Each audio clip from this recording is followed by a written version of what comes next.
உலகெங்கிலும் வாழும் spiritual tax Tamil நேயர்களுக்கு அன்பு வணக்கம். நான் ஜோதிடர் குரு வரதராஜ பெருமாள். நம்ம இந்த நிகழ்ச்சியில் டிசம்பர் மாத பலன்கள் பார்க்க போகிறோம். டிசம்பர் மாதம் ரொம்ப முக்கியமானது. ஏன்னா அடுத்த ஆண்டோட நுழைவாயில் டிசம்பர் மாதம் தான். 2026ஆம் ஆண்டை நம்ம ஆண்டு முழுவதும் எப்படி சிறப்பாக நம்ம மகிழ்ந்து கொண்டாட போகிறோம் அப்படின்றதுக்கான ஒரு அடையாளம் இருக்கக்கூடிய காலகட்டம் இந்த டிசம்பர் மாதம் தான். இந்த 30 நாட்களும் தான். இந்த 30 நாட்களில் அப்படி என்ன பெருசாக மாற்றங்கள் இருக்குது அப்படின்னு கேட்டிங்கன்னா, நிச்சயமாக மிகப்பெரிய மாற்றங்களே இருக்குது. கிரக மாற்றங்கள், கிரக சூழல்கள் இருக்குது. இந்த கிரக மாற்றங்கள் நம்மளுடைய ராசிக்கு சாதகமான நிலையில் இருக்கா அப்படின்றத பற்றி நம்ம தெளிவாக தெரிஞ்சுக்க போகிறோம். மேஷம் முதல் மீனம் வரையான 12 ராசிக்காரர்களுக்குமான இந்த கிரக நிலைகளை வச்சு உங்களுக்கான சரியான கோச்சார பலன்கள் நம்ம கொடுக்க போகிறோம்.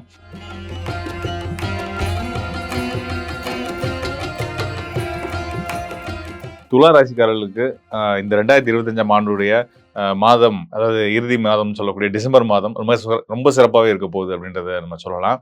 2 சுபகிரகங்கள், அதாவது முழு சுபர்னு சொல்லக்கூடிய வியாழன், அப்புறம் உங்களுடைய ராசிநாதன் அசுரகுருவான சுக்கிரன், 2 பேரோட நிலையுமே ரொம்ப சிறப்பாக இருக்குது. இந்த நிலையில தான் இந்த மாதம் துவங்குது. என்ன சொல்லணும்னா 2 பேரோட இணைவோடு தான் இந்த மாதமே உங்களுக்கு ஆரம்பிக்குது. அதனால் ரொம்ப சிறப்பாகவே இருக்கும். அதை விட இன்னும் சிறப்பாக பார்த்தீங்கன்னா, உங்களுடைய தொழில் ஸ்தானத்துக்கு அதிபதியான சந்திரன் டிசம்பர் 1ஆம் தேதி மீன ராசியில் இருக்கிறார். ஸோ மீன ராசியில் சந்திரன் இருக்கிறனால வளர்பிறை சந்திரனாக இருந்து இந்த முதல் நாள் ஆரம்பிக்குது. இந்த முதல் ஆரம்பம் சிறப்பாக இருக்கிறதுனால இந்த மாதம் மட்டும் இல்லை, அதுக்கு அடுத்தடுத்து வரக்கூடிய காலங்களும் ரொம்ப சிறப்பாகவே இருக்குன்றதுல எந்த சந்தேகமும் வேண்டியதில்லை. குறிப்பாக சொல்லணும்னா இந்த டிசம்பர் 1ஆம் தேதி பார்த்தீங்கன்னா, மீன ராசியில் வளர்பிறை சந்திரன் அவர் ரேவதி நட்சத்திரத்தில் இருக்கார். அன்னைக்கு திதி ஏகாதசி திதி. இன்னும் சொல்லணும்னா அது விவாக முகூர்த்த நாள் கூட. ஸோ ரொம்ப சிறப்பான சுப நாளில் இந்த மாதம் துவங்குது. இது நிச்சயமாக உங்களுடைய தொழில் ஸ்தானாதிபதி 6ஆம் இடத்துல இருக்கிறாரு. அதாவது உங்களுக்கு தொழில் ஸ்தானம் கடகராசி, அது ஒரு நீர் ராசி. அந்த நீர் ராசிக்கு அதிபதியான சந்திரன் முழு பலம் பெற்று 6ஆம் இடமான மீன ராசியில் அமர்றாரு. மீன ராசியில் அமரும் பட்சத்தில் குருவுடைய பார்வையும் உங்கள் தொழில் ஸ்தானமான 10ஆம் இடத்துல இருக்கக்கூடிய குருவுடைய முழு உச்சம் பெற்ற குருவுடைய வக்ரகதியில் இருக்கக்கூடிய குருவுடைய பார்வையும் சந்திரனுக்கு கிடைக்குது. இதெல்லாம் உங்களுக்கு நற்பெயரும் கிடைக்கும், பொருளாதார முன்னேற்றம், உங்களுடைய வெளிநாட்டு தொடர்புகள் மூலியமான ஆதாயங்கள், வெளிநாட்டில் இருக்கக்கூடிய உறவினர்கள், நண்பர்கள், அவங்க மூலிமா உங்களுக்கு நல்ல செய்திகள் வர்றது மாதம் முதல் தேதியிலே இதெல்லாம் நடக்கும்.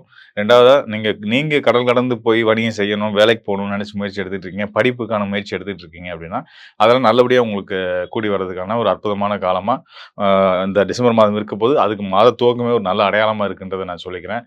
அதோட இன்னொரு சிறப்பான விஷயங்கள் என்னென்னு கேட்டிங்க அப்படின்னா, நான் முன்னாடி சொன்ன மாதிரி உங்களுடைய ராசிநாதன் சுக்கிரன் அவர் எங்கே இருக்காருன்னா, ராசிக்கு 2ஆம் இடமான விருச்சிக ராசியில் தனஸ்தானத்தில் இருக்கார். அதுவே சிறப்பு. ராசிநாதன் 2ஆம் இடமான தனஸ்தானத்துக்கு வர்றதுன்றது ஒரு சிறப்பான விஷயம். அந்த வகையில் சுபகிரகமாக வரக்கூடிய ஒரு கிரகம் இருக்கிறது ரொம்ப சிறப்பு. அதில் உங்கள் ராசிநாதனே சுபகிரகமாக அவர் தனஸ்தானத்தில் இருக்கார். அங்கே அவர் மட்டும் இல்லை, உங்கள் ராசிக்கு லாபஸ்தானத்துக்குரிய சூரியனும் இருக்கார். ஆத்மகாரன், சம்பாத்தியக்காரன் சூரியன் அங்கே தான் இருக்கார். டிசம்பர் 6ஆம் தேதி உங்கள் ராசியிலேருந்து நகர்ந்து உங்களுடைய ராசிக்கு பாகியஸ்தான அதிபதினு சொல்லக்கூடிய புதன் உங்கள் ராசிநாதனோட இணைவு பெற போகிறாரு. ஸோ 2ஆம் இடத்துல. ஸோ இது மிக சிறந்த ஒரு கிரக சூழல், உங்கள் வாழ்க்கையை வளப்படுத்துறதுக்கான கிரக சூழல் அமைஞ்சிருக்கு அப்படின்றத நம்ம சொல்ல முடியும். இதில் சூரியன், சுக்கிரன், புதன் சேர்க்கின்றதே தனித்துவமாக சிறப்பான ஒரு யோகா அமைப்பு தான். இந்த யோகா அமைப்புக்கு சந்திரனுக்கு பார்வை குரு கொடுக்குற மாதிரி இந்த உங்களுடைய தனஸ்தானமான 2ஆம் இடத்துல இருக்கக்கூடிய உங்கள் ராசிநாதன் உட்பட ஏனைய 2 கிரகங்களுக்கும் சூரியனுக்கும் புதனுக்குமே குருவுடைய பார்வை கிடைக்குது. ஒரு நல்ல ஒரு திரிகோணம் அமையுது. அதாவது கடகராசியில் குரு, அவருக்கு 5ஆம் இடத்துல சூரியன், சுக்கிரன், புதன். இந்த சூரியன், சுக்கிரன், புதனுக்கு 5ஆம் இடத்துல சந்திரன், சந்திரனுக்கு 5ஆம் இடத்துல குரு. இப்படின்னு ஒரு நல்ல ஒரு திரிகோண நிலை அமருது. அந்த திரிகோணம்ன்றது முக்கோணம். அந்த முக்கோணத்தோட 3 புள்ளியிலுமே கிரகங்கள் இருக்கிறது ரொம்ப வலுவான அமைப்பு. ஸோ இது எல்லாமே உங்களுக்கு பார்த்தீங்கன்னா, உங்களுக்கு என்ன மாதிரியான பலன்களை கொடுக்கும் துளாராசிக்காரர்களுக்கு அப்படின்னா, உங்களுடைய செல்வாக்கு மதிப்பு உயர்றது, உங்களுடைய பொருளாதார முன்னேற்றங்கள் ஏற்படும், நல்லபடியாக வளர்றது, உங்களோட சுய கௌரவம் மேம்படுறது, கௌரவ பொறுப்புகள், தெய்வ பக்தி எல்லாமே உங்களுக்கு ஆல்ரெடி நிறையவே உண்டு. அது நிச்சயமாக இன்னும் மேலும் மேலும் உயரும் அப்படின்றத உறுதியாக சொல்ல முடியும். அதே மாதிரி டிசம்பர் 6ஆம் தேதி உங்களுக்கு ராசிக்கு 2ஆம் இடத்துல இருக்கக்கூடிய ராசிக்கு 2ஆம் இடத்து அதிபதியான செவ்வாய் அவருமே பார்த்தீங்கன்னா 3ஆம் இடத்துக்கு போயிடுறாரு. ஸோ 3ஆம் இடத்துல செவ்வாய்ன்றது நல்ல பலன் தான் செய்வார். அதனால் ஒன்றும் பயம் இல்லை. அதுவும் அவர் இருக்கக்கூடிய அந்த வீடு தனுசு ராசி குருவோட சுபகிரகத்தோட வீடாக வர்றதுனால சுபத்துவ தன்மையோடு இருக்குது அப்படின்றத எடுத்துக்கலாம். செவ்வாய் 3ஆம் இடத்துக்கு போகிறதுன்றது சிறப்பு தான். செவ்வாய் போராட்டக்காரகன். 3ஆம் இடம் நம்மளுடைய போராட்டங்கள் குறிக்கக்கூடியது. அப்போ உங்கள் போராட்டங்கள் எல்லாத்துலேயும் நீங்கள் வெற்றி அடைய போகிறீங்க அப்படின்றத நம்ம உறுதியாக தெரிஞ்சுக்கலாம். அதே மாதிரி இன்னொரு 2 முக்கியமான விஷயங்கள் இருக்குது. சனி மற்றும் ராகு இவங்க 2 பேரும் அசுப கிரகங்கள். இவங்களோட நிலையை நம்ம முக்கியமா எடுத்து பார்க்கணும். உங்களுடைய ராசிக்கு துலா ராசிக்கு வாக்கிய கணிதப்படி வந்து சனி கும்பத்தில தான் தொடர்ந்துட்டு இருக்காரு. ராகுவும் அங்க தான் இருக்காரு. ஸோ 5ஆம் இடத்துல சனி, ராகு இணைவு அப்படின்றது வந்து ஒண்ணும் பெருசா பயப்பட வேண்டிய கவலைப்படுறதுக்கு அவசியம் கிடையாது. உங்களுக்கு மிக பலமான கிரக சூழல்கள், கோச்சார நிலைகள் இருக்கின்றனால அசுபர்கள் நிலைய பத்தி நீங்க பெருசா ஒரி பண்ணிக்க வேண்டியது இல்லன்றது தான் என்னோட தீர்மானம். அது மட்டும் இல்லாம அங்க சனி, ராகு இருந்தாலும் கூட அவங்களோட சாராம்சம் அதெல்லாம் பார்த்தீங்கன்னா, சுபகிரக தொடர்போட தான் இருந்துட்டு இருக்கு. அதனால வந்து ரொம்ப சிறப்பாவே சுபகிரகங்களும் சரி, அசுபகிரகங்களும் சரி 2 பேருமே நல்ல பலன்கள செய்வாங்கன்றதுல எந்த விதமான சந்தேகம் வேணாம். இதுல வந்து இன்னொரு குறிப்பான விஷயம் சொல்ல சொல்ல விரும்புறது என்னன்னா, டிசம்பர் 21ஆம் தேதி அதாவது மாத கடைசி இறுதியில வந்து பார்த்தீங்கன்னா, குரு வக்ர நிலையில இருக்கக்கூடிய குரு கடகத்துல இருந்து மிதுன ராசிக்குள்ள போயிடுறாரு. மிதுன ராசின்றது உங்க ராசிக்கு 9ஆம் இடம். 9ஆம் இடத்துல வக்ர நிலை தொடரக்கூடிய மிதுன ராசிக்கு போய் அங்கேயும் வக்ரத்துல தொடர்றாரு. அடுத்து வரக்கூடிய 2026 மார்ச் வரைக்கும் அங்க வந்து அவர் வந்து வக்ர நிலையில இருக்க போறாரு. அங்க இருந்து அவருடைய பார்வை உங்க ராசிக்கு கிடைச்சுக்கிட்டே இருக்கும். குரு பார்க்க கோடி நன்மைன்னு சொல்லுவாங்க இல்லையா? அது பரிபூரணமா உங்களுக்கு கண்டிப்பான முறையில கிடைக்கும். அதுல எந்த சந்தேகமும் வேண்டியதில்ல. அவர் இருக்கிற ஸ்தானத்தோட பார்க்குற ஸ்தானத்துக்கு நல்ல வலுவ குடுப்பாரு, யோகத்த குடுப்பாருன்னு நம்ம எப்பயுமே சொல்றது தான். அந்த வகையில உங்க ராசிக்கு குருவுடைய பார்வை வந்து இந்த மாதமே உங்களுக்கு கிடைக்க போகுது அப்படின்றது மிக சிறந்த ஒரு அமைப்பா நம்ம எடுத்துக்கலாம். தைரியமா இருங்க. இந்த மாதம் டிசம்பர் மாதம் உங்களுக்கு ரொம்ப ரொம்ப சிறப்பாவே இருக்குன்றதுல எந்த சந்தேகம் வேணாம். இந்த மாதம் அதாவது 2026க்கான நுழைவாயிலா இருக்கக்கூடிய இந்த டிசம்பர் மாதம் ரொம்ப சிறப்பா இருக்கும்ன்றது உங்களுக்கு 2026ஆம் ஆண்டு முழுமையா சிறப்பா இருக்குன்ற வாழ்த்துக்களையும் சொல்லிக்கிறேன். மேலும் வந்து நீங்க வந்து பார்த்தீங்கன்னா, இந்த டிசம்பர் மாதத்தோட நம்ம இந்த 2025ஆம் ஆண்டு நமக்கு பல நல்ல விஷயங்களையும் குடுத்திருக்கு. சிலருக்கு சங்கடங்களையும் குடுத்திருக்கும். ஸோ எல்லாத்தையும் தாண்டி கோச்சார் அடிப்படையில இந்த டிசம்பர் மாதம் மட்டும் எப்படி இருக்கு அப்படின்றத நம்ம பார்த்துருக்கோம்.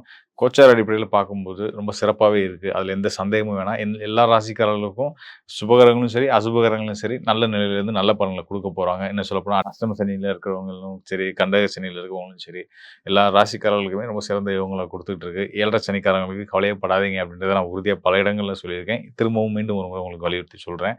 ஏன்னா சுபகிரகங்கள் அந்த அளவுக்கு வந்து அ சனி சனி மற்றும் அசுபர்களான ராகுவ வந்து கண்ட்ரோல் பண்ணி வச்சுக்கிட்டு இருக்காங்க. இது இனி அடுத்தடுத்து வர்ற காலங்களுக்கும் தொடரும் அப்படின்றதுனால, நீங்களா யோசிச்சு ஒரு பதட்டத்துக்கோ, பயத்துக்கோ போயிறாதீங்க. உங்க மனச சரியா வச்சுக்கிட்டோம் அப்படின்னா, மனச சரியா வச்சுக்கிறது அப்படின்றது வந்து சந்திரன் தான் மனோகாரகன். நம்ம வந்து மனச சரியா வச்சுக்கிறோம்னா, சந்திரன நம்ம வலுப்படுத்திக்கிட்டே வரோம்னு அர்த்தம். சந்திரன் தான் மதி. நம்மளோட விதி என்னவா இருந்தாலும் சரி, நம்ம சந்திரன சரியா பயன்படுத்திக்கிட்டோம், மனச சரியா நம்ம வச்சுக்கிட்டோம் அப்படின்னா, எந்த தோஷங்களையும், எந்த பிரச்சனைகளும், எந்த கிரகங்களுடைய தீய அ த தன்மைகளையுமே வந்து நம்ம சமாளிச்சு, நம்ம வாழ்க்கையில மிகப்பெரிய வெற்றிகள் அடைய முடியும் அப்படின்றத நான் சொல்ல விரும்புறேன். அ அதனால வந்து சந்திரனோட அதாவது மனசோட நிலை ரொம்ப முக்கியம். கோச்சாரம் அப்படின்றது வந்து சந்திரன் அடிப்படையா வச்சு சொல்லக்கூடிய பலன்கள் தான். அந்த வகையில உங்களுக்கு டிசம்பர் மாதமும் சிறப்பாவே இருக்கு. இனி அடுத்தடுத்து வர்ற காலங்களும் உங்களுக்கு வந்து ரொம்ப சிறப்பாவே இருக்கும். எல்லாத்துக்குமே ரொம்ப சிறப்பா இருக்கும் அப்படின்றத நான் வந்து சொல்ல விரும்புறேன். உங்களுக்கு வந்து பார்த்தீங்கன்னா அசுபர்களும் சரி, சுபர்களும் சரி, நான் முன்னாடி சொன்ன மாரி நல்ல பலன்கள நெறைய பேத்துக்கு குடுத்துருக்காங்க. அதுபோக சங்கடங்களும் சிலர் ஃபேஸ் பண்ணியிருப்பீங்க.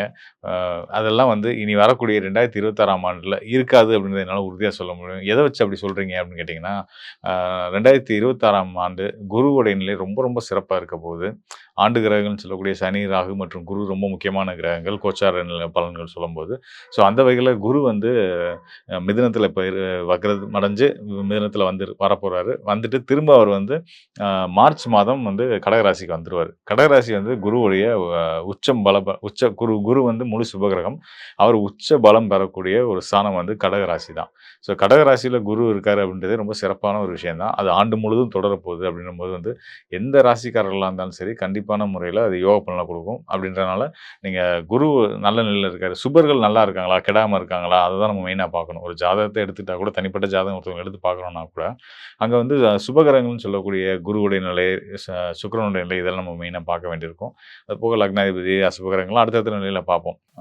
பொதுவா வந்து ஒரு சுபகிரகம் முழு பலம் பெறாரு அப்படின்னாலே வந்து, தனிப்பட்ட நபர்களுக்கு பொருளாதார முன்னேற்றமும், சமூகத்துக்கு நல்ல ஒரு மன அமைதியும், சந்தோஷமும் கிடைக்கக்கூடிய ஒரு அற்புதமான ஒரு காலமா இருக்கும் அப்படின்றதுல எந்த சந்தேகமும் வேண்டியதில்ல. அது மட்டும் இல்லாம சொன்ன மாதிரி சனி, ராகு அவங்களோட நிலையும் நம்ம பார்க்க வேண்டியிருக்கு. ஆண்டு கிரகங்கள் இல்லையா? வாக்கிய கணிதப்படி வந்து சனி பகவானுமே வந்து மீன ராசிக்கு வரப்போறாரு. வந்தாலும் ஒண்ணும் பயமே இல்ல. குருவுடைய கண்ட்ரோல்லயும், குருவுடைய பார்வையில தான் இருக்க போறாங்க. குரு வந்து அசுபர்கள கண்ட்ரோல் பண்ணி நமக்கான சாதக பலன குடுப்பாங்க. மேலும் நம்ம பல இடங்கள்ல சொல்றது தான். ஒரு நம்ம வந்து முடிவு பண்ணிறவே கூடாது. சனி நமக்கு கெட்டவன். ராகு கெட்டவர் அப்படின்னு. எல்லா கிரகங்களும் ஒரு சுப கிரகமா இருந்தா கூட, இருக்கிற ஸ்தானத்த பொறுத்து தான் பலன குடுப்பாங்க. நல்ல பலனோ, கெட்ட பலனோ அவங்க எங்க இருக்காங்கன்றத பொறுத்து தான். நம்ம ராசிக்கு எந்த ஸ்தானத்துல இருக்காங்க, நம்ம லக்னத்துக்கு எந்த ஸ்தானத்துல இருக்காங்க, இப்படின்றத பொறுத்து தான் அவங்க தரக்கூடிய பலன்கள் நம்ம வந்து முடிவு பண்ணவே முடியும். அதனால வந்து பொதுவான இவரு கெட்டவங்க அப்படின்னு எப்பயுமே முடிவு பண்ணக்கூடாது. ஒரு கெட்டவன் நல்லவனா மாறுவான், நல்லவன் கெட்டவனா மாறுவான். அதனால வந்து எந்த முன்முடிவுக்கும் போகாதீங்க. அ வெளிப்படையா சொல்லணும்னா, இந்த அடுத்து வரக்கூடிய ஆண்டு 2026ஆம் ஆண்டு எல்லாத்துக்குமே ரொம்ப சிறப்பா இருக்கும் அப்படின்றத நான் வாழ்த்துக்களாவும் சொல்லிக்கிறேன். அதுக்கு நான் நம்புற காரணம் வந்து குருவுடைய உச்ச வீட்டுக்கு குரு வரப்போறாரு. 12 ஆண்டுக்கு ஒரு முறை வரப்போறாரு. அது 12 ஆண்டுக்கு ஒரு முறை தான் அவர் வந்து தன்னுடைய உச்ச வீட்டுக்கு வருவாரு. அந்த வகையில நமக்கெல்லாம் ஒரு அதிர்ஷ்டம், நல்ல ஒரு மகிழ்ச்சியான ஒரு விஷயம் என்னன்னா, குரு வந்து தன்னுடைய உச்ச வீட்டுக்கு வர்றாருன்றது தான். ஸோ, அதனால வந்து எல்லாருமே சந்தோஷமா இருக்கலாம். எல்லாத்துக்கும் என்னோட வாழ்த்துக்களையும் சொல்லிக்கிறேன். நன்றி, வணக்கம் நண்பர்களே. மீண்டும் ஒரு நல்ல நிகழ்ச்சியில சந்திப்போம். அதுக்கு முன்னாடி நான் ஒரு விஷயம் சொல்லணும். அதே மாரி கோச்சாரங்கள் எல்லாமே ரொம்ப சிறப்பா இருக்கு. அடுத்தடுத்து வர்ற ஆண்டுகள்லயுமே ரொம்ப சிறப்பாவே இருக்கு அப்படின்றத நான் சொல்லியிருந்தேன். இத தாண்டி தனிப்பட்ட ஜாதகத்துக்குமே மிகப்பெரிய பங்கு இருக்கு. நம்ம கோச்சாரம்ன்றது சந்திரன் அடிப்படையில கிரகங்கள் எங்கெங்க இருக்காங்கன்றத நம்ம ராசி அடிப்படையில எங்கெங்க இருக்காங்கன்றத வச்சு சொல்ற பலன்கள். அதை விட முக்கியமா நம்மளுடைய தனிப்பட்ட ஜாதகம். ஜாதகத்துல உங்களுடைய லக்னம், உங்க லக்னாதிபதி நிலை, உங்களுடைய யோகர நிலை, உங்களுடைய பாதகாதிபதி நிலை இது எல்லாத்தையுமே எடுத்து தான் இன்னும் உங்களுக்கான தெளிவான பலன்கள் சொல்ல முடியும். அது போக உங்களுடைய தசாபுத்தி, உங்களுடைய ஜாதக அடிப்படையில ஒவ்வொருத்தரும் ஒவ்வொரு நட்சத்திரத்தில பிறந்திருப்போம். அந்த நட்சத்திரத்தின் அடிப்படையில வயசுக்கு ஏற்ப கிரக நிலைகள் மாறும். ஸோ, அந்த கிரக மாற்றங்கள் அடிப்படையில தசாபுத்திகள்னு நம்ம சொல்லுவோம். அந்த தசாபுத்தி அடிப்படையில உங்களுக்கு நடந்துட்டு இருக்கிற தசாபுத்தி காலங்கள் வந்து உங்களுக்கு சாதகமானதா, பாதகமானதா இதெல்லாம் பார்த்து அதனோட சேர்த்து கோச்சார பலன்களையும் நம்ம கலந்து தான் பலன் சரியான முறையில துல்லியமா எடுத்துக்க முடியும். அப்படி துல்லியமான பலன் தேவைப்படக்கூடியவங்க இந்த டிஸ்பிளேல இருக்க என்னுடைய எண்ணுக்கு உங்களுடைய ஜனன ஜாதகத்தோட தொடர்பு கொள்ளுங்க. கண்டிப்பான முறையில உங்களுக்கு ஒரு நல்ல ஒரு வழிகாட்டுதல குடுக்கலாம்.